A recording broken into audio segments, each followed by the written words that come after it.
That's not bad. Okay, so I got, let's see, 13, 12 of you, missing two peoples. Okay. Hello, everybody. How we doing? Starting the week off a little slow here. I'm seeing some thumbs up. That's okay. All right. So this week I thought I would read another poem from this little poem book from the Scottish doctors.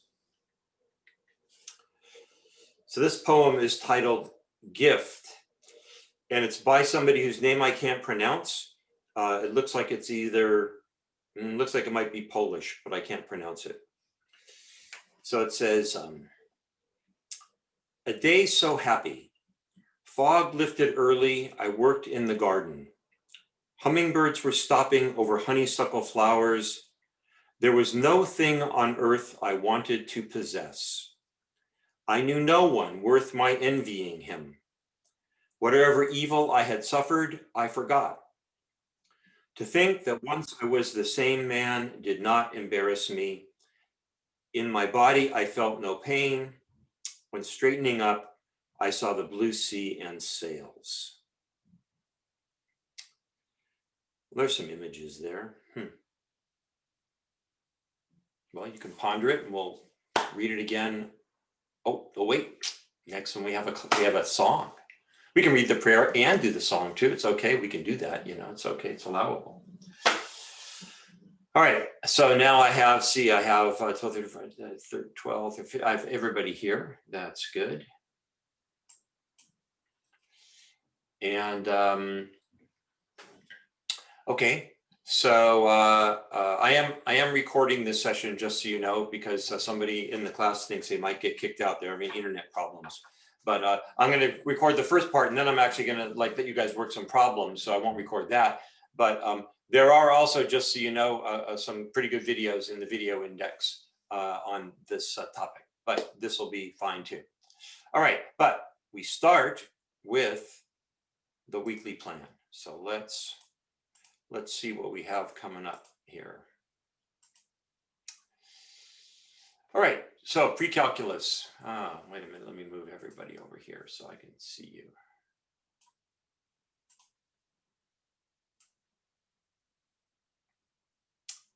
That's good. Okay. Polynomial and rational inequalities. We'll see how far we get. I'm expecting that we will finish on, I don't know whether we'll finish today. We'll definitely finish on Thursday. So if we haven't finished it today, then I'm going to move this in-class test and take-home test to the following week. Is any objections to that? No, I wouldn't think there would be. Yeah, I don't want to rush it. I want to make sure you have plenty of time to practice. It's a little bit tricky, but yeah. So we'll see. We'll decide at the end of the day, or we'll decide at the beginning of the period on Thursday. Okay. All right. But then we will be starting right after we're done with that, with the in-class test on polynomial and rational inequalities. We'll be starting logarithmic functions. So we're going to have logarithms the next week, and we're going to have logarithms the week after that. So because you haven't, anybody done logarithms? Did you do any logarithms? I don't think we did any in Algebra 2 last year. Isabella's, did you guys do any logarithms with Mr. Tubal last year? Do you remember? I think we did, but I don't really remember. Okay, well, that's good. So if you think you did, but not sure, then going over it, not a bad idea. All right, good. All right. All right, so that's the plan. Why don't you take 8 or 10 minutes here and, you get out your calendars and kind of plan the rest of your week and next week and the week after, and we'll check back in just a little bit, okay? Go for it.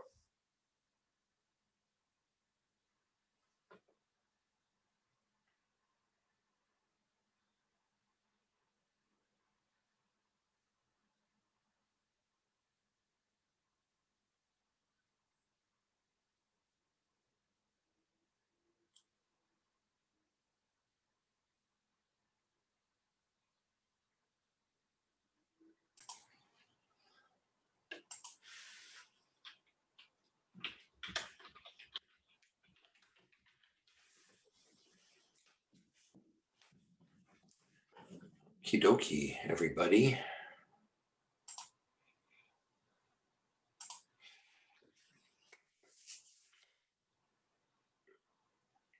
Okay, good. Oh, one other thing I wanted to mention. I did send out an email over the weekend where I told you what one of the questions is going to be on the test. Everybody see that? Anybody see that? Yes? Okay, so it went out, right? I mean, that is the question, that is one of the questions on the test. So it gives you time to think about it, okay? All right. Let's look at, well, let's just, how about if I share this screen instead of just look at it myself? That's a much better idea. There we go. Okay, good. All right, so just a very quick review of what we did at the end of the week last week.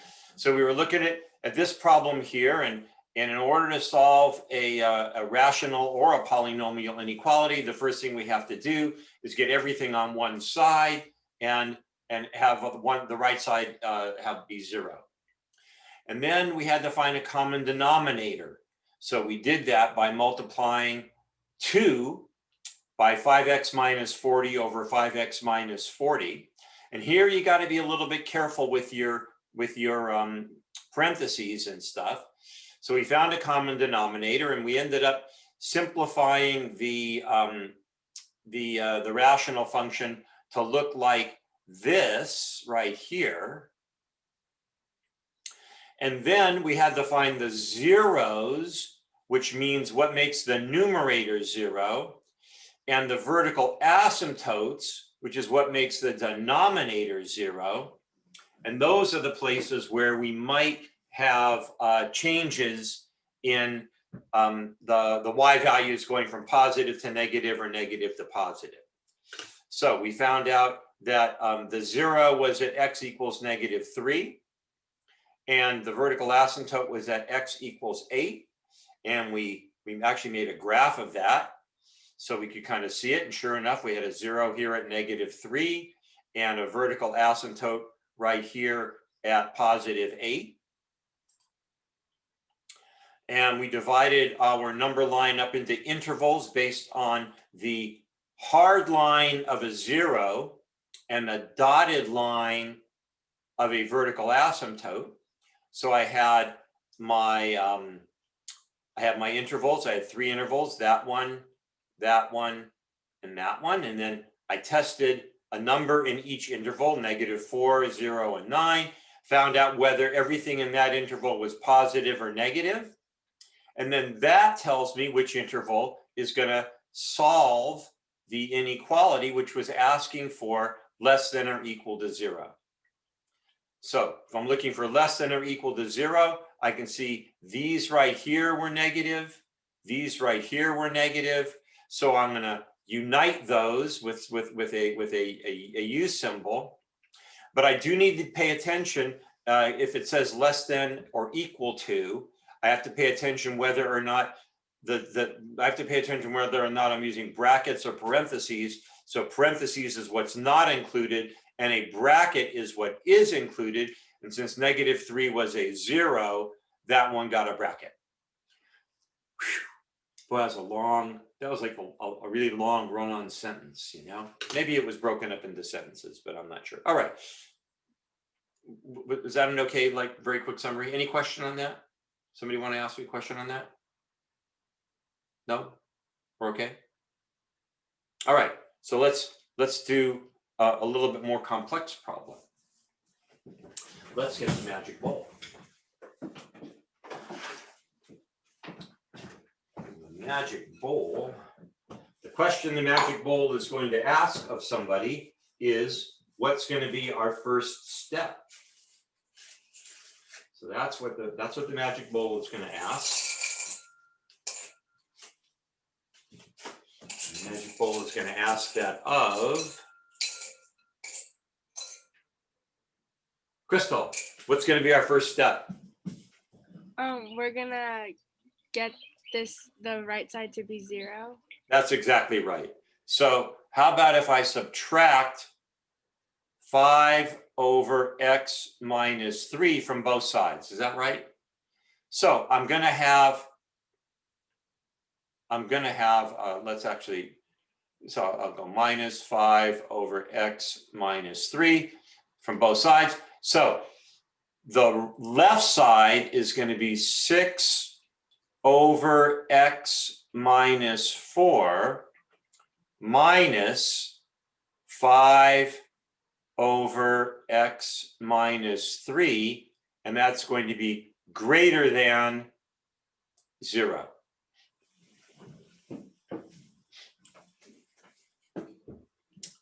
Are we okay with that? Are we all right with that? Okay. Now I got to find a common denominator, all right? And so this is getting a little bit more tricky here, right? Because again, I'm going to take a little tangent right here. But if I had 3 over 5 minus 7 over 9, well, to find a common denominator, I'm going to multiply this fraction here by 9 over 9, and this fraction here by 5 over 5. So my common denominator is going to be, I'm just going to call it 9 times 5, even though I know it's 45. 9 times 5. And my numerator up here is 27 minus 35. So I have 27 minus 35 over 9 times 5. So what is that? Negative 8 over 9 times 5. Or if we wanted to, we could call it negative 8 over 45. Everybody okay with that? To find the common denominator, right? I just got to make sure I have a common denominator. And the easiest way to do that is to take the denominator of one piece and multiply it as a fraction, which equals 1 times the other piece, and then do it the other way as well. So coming back to our problem here, let me just make sure, and everybody's okay with that. And I know you're probably wondering, well, Mr. Janka, why didn't you just call this 45 when you started? And you're going to see why in just a minute. You're going to see why in just a minute. So if I want to find a common denominator, let's see if we can, I'll take a volunteer. What is my common denominator going to be for this when I do this subtraction right here?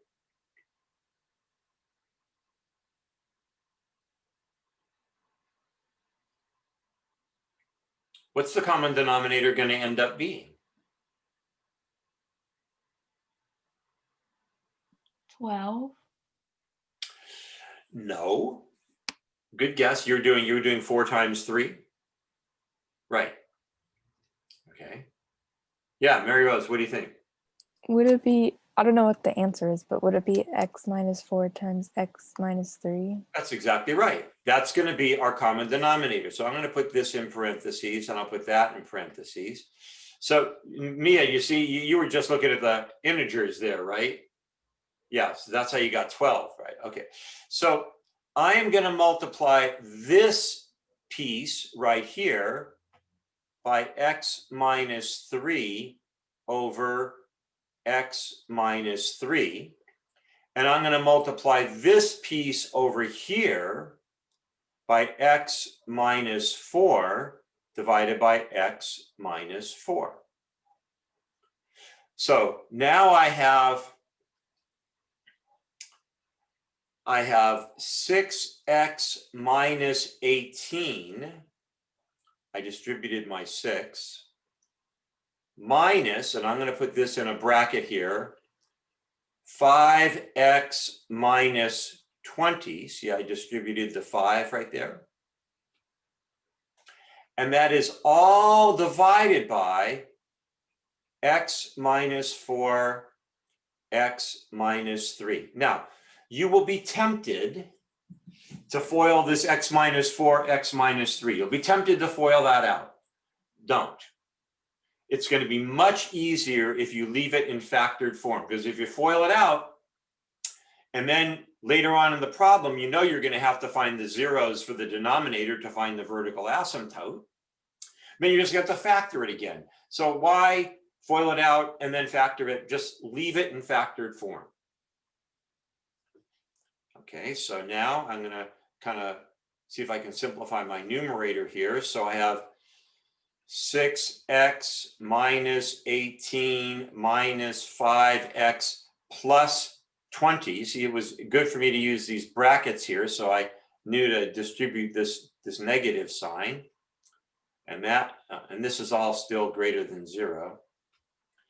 And this is over x minus 4, x minus 3. So I have 6x minus 5x, I have single x, and then negative 18 and positive 20 plus 2 divided by x minus 4, x minus 3. And again, these are all greater than 0. All right, how are we feeling so far? Are we okay? Is there a question? So what am I going to do? What am I going to do now? What am I going to do now? Clark, what am I going to do now, Clark? Find the zeros. Not yet. I'm going to do something else first. Are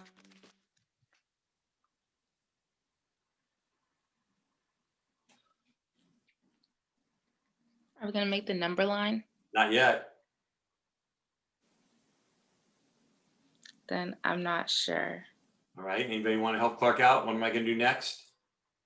Y'all know what I'm going to do next. Oh, graph it? I'm going to graph it. Why waste all this algebra time? I've gotten this far. Now I can graph it. I want to make sure I'm on the right track. I want to make sure I'm doing it right. Okay, so let's see if we can't make this a nice graphable thing here. So let's go to here. Get up Desmos. We like Desmos, we sure do. Okay, so this right here, I'll call this f of x, and that's equal to, I got to put a parentheses around it, so I got x plus 2, and then I'm going to divide that by x minus 4, parentheses x minus 3. That's interesting, so we'll look at that in a minute. X minus 4, x minus 3. Okay, but I want to make sure that I did that correctly. So I'm going to kind of go back up here to my original function. I'm not going to do this because I don't want to do the inequality, but I am going to do what's in red here. This 6 over x minus 4 minus 5 over x minus 3. So we'll just call that g of x. And that's equal to 6 divided by x minus 4 minus 5 divided by x minus 3. And you'll notice in my graph here that they are the same graph. So I'm feeling pretty good with my algebra so far. Everybody see that? Yes? Pretty good. All right. So I do want to see the whole graph. So I'm going to shrink it out a little bit because I knew there was something that was going to be in the middle here, and you can see it down here. So let's widen it out so we can see it a little bit better. I don't need to go 80. I can go like -10 to +10. And now I get a pretty good picture of my graph. I have a vertical asymptote. Well, I'm not sure. We'll look and see. Do I have any zeros? Let's click this and see if I have any zeros. I have a 0 right here. It does not look like I have a 0 on this side, though. It doesn't look like I have a 0 on that side. So now let's go back to actually let's take a snip of this. And we can put it on the smart board. That's good. And smartboard here. And let's make it big. And let's put it on another page. Paste it. Okay, so there's our graph. All right. Okay, so I got down to here. So now I'm going to find, so Clark, now I'm going to do what you said first. So you were kind of on the right track, but you know, I am going to find my zeros. So Clark, how am I going to find my zero?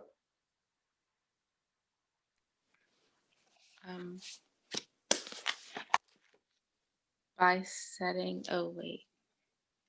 By setting the numerator to 0. That's exactly right. If the numerator is 0, the whole thing's going to be 0. So I have x plus 2 equals 0, x equals -2. And if I go back and I look at my graph, sure enough, there's my 0 at -2. Everybody good with that? Yes? Okay. Now, how about if I find my vertical asymptotes? I need to find my vertical asymptotes. So let's see, V vertical asymptotes. How am I going to find my vertical asymptotes? Clark again. You're just Magic Bowl likes you today. How am I going to find my vertical asymptotes? By setting the denominators to 0. That's right. So x minus 4 equals 0. So x equals 4, and x minus 3 equals 0. So x equals 3. And again, if I look at my graph, it does look like I have vertical asymptotes at 4 and 3. So let's actually kind of put in a dotted line there just so that we kind of see it a little bit better. So at 3, here's a vertical asymptote. I think I'll just move it over just the tiniest bit.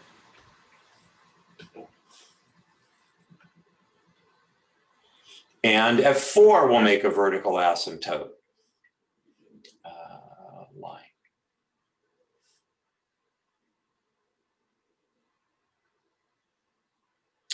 So it's kind of an interesting function. We have the top part has got 2 branches, and they're kind of coming at the vertical asymptotes this way. And then in between the 2 vertical asymptotes, I have this parabola looking thing that's down here at the bottom. Good? Okay. All right. So let's go back to our problem. So now we're going to make a number line.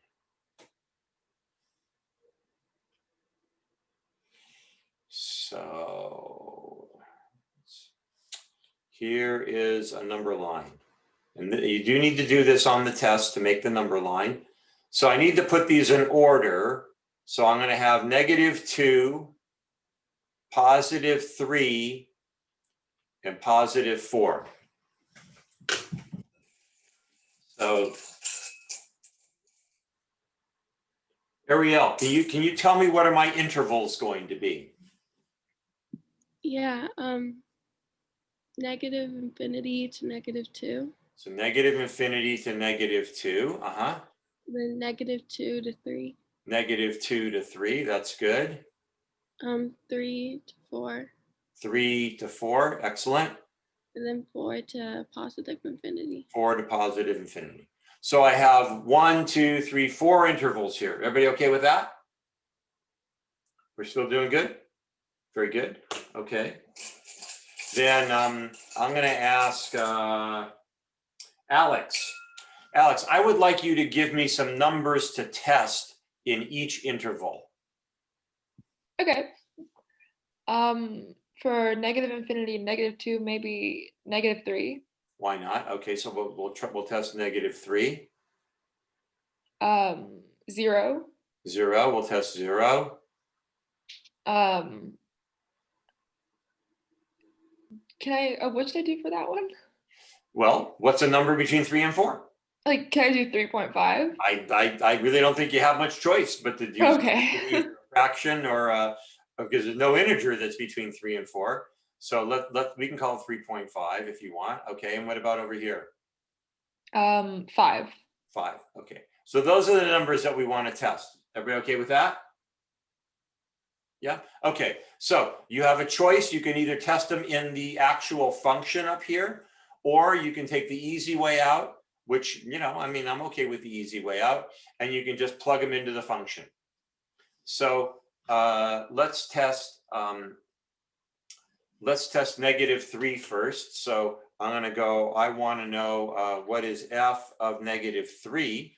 And it says f of -3 is negative. You see it's a negative number here.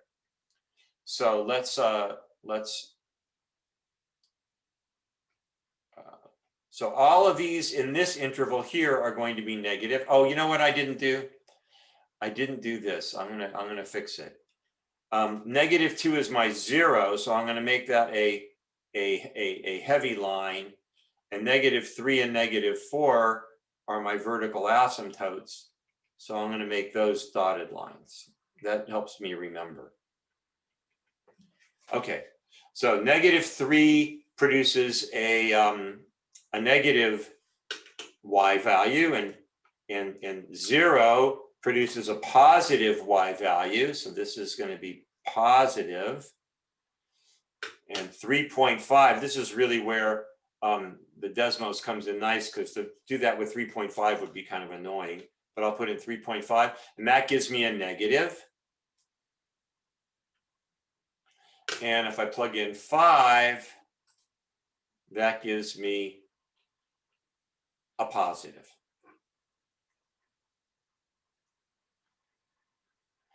So again, kind of, so I have negative, positive, negative, positive. Let's actually see how that compares to my graph here. So let's take a snip, and we'll snip it from here. And we'll go to the graph page, and we'll paste it down here.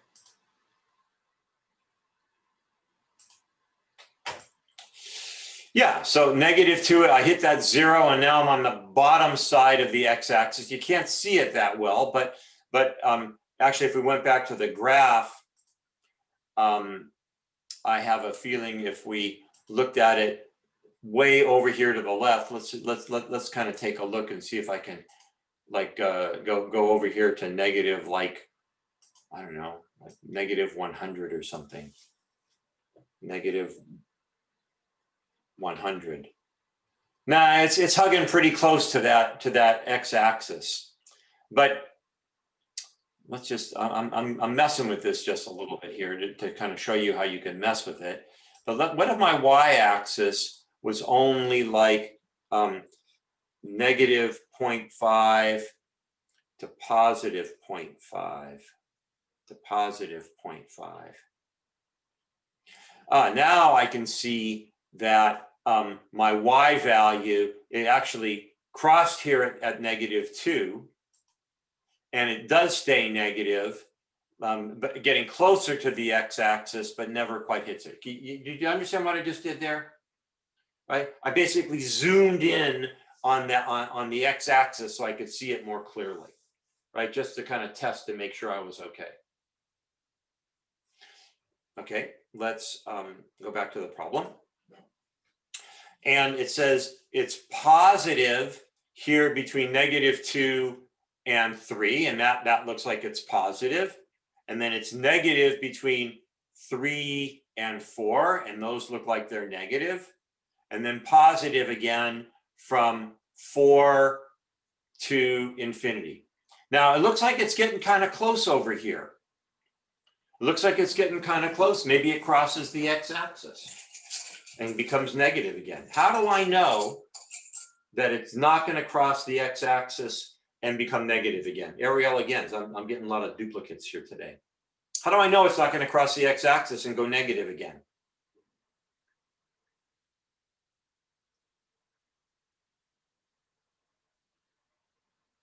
Are you there, Ariel? Sorry, I couldn't hear you. I think it lagged. What? Okay, should I try again? Can you hear me now? Kind of. Okay, we'll try again. Can you see how the graph here between 4 and infinity, it starts getting really close to the x-axis? Yeah. How do you know that it's not going to cross the x-axis and go into and go negative again? How do you know that's not going to happen?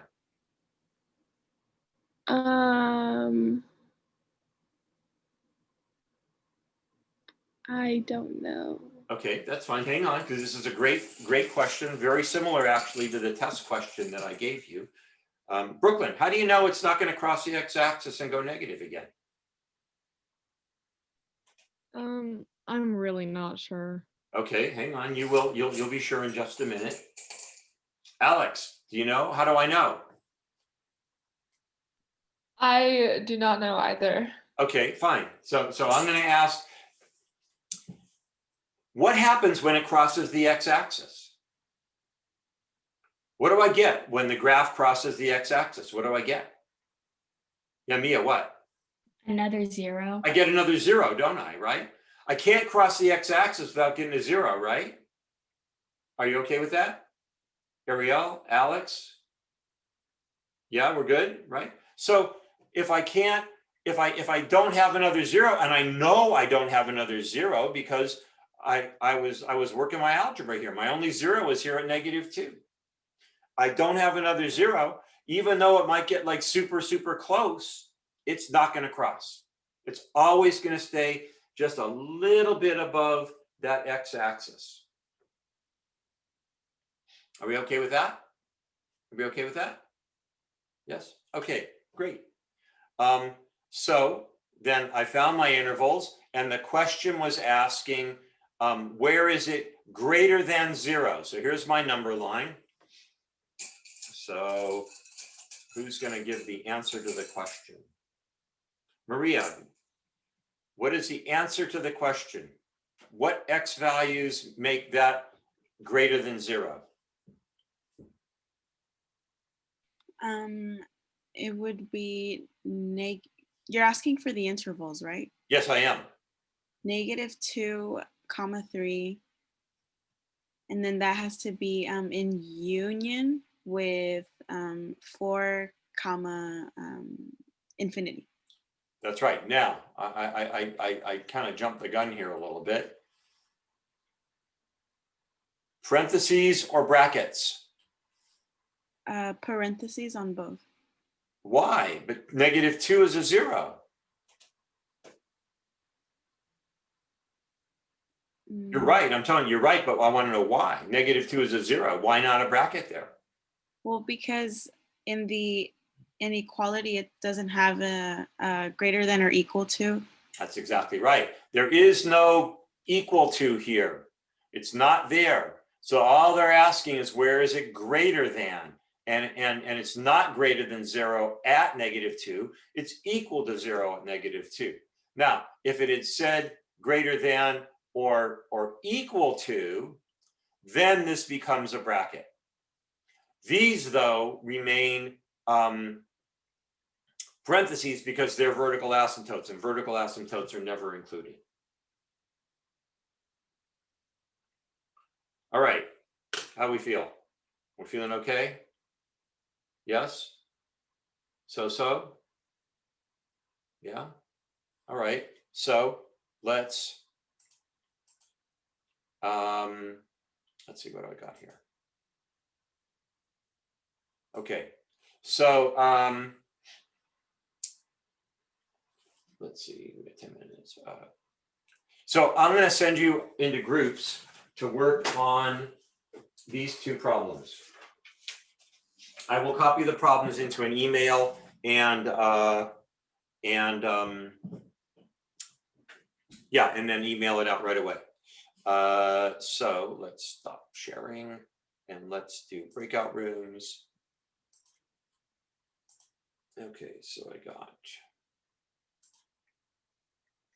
Now, if you are struggling, please do not hesitate to call me in, okay?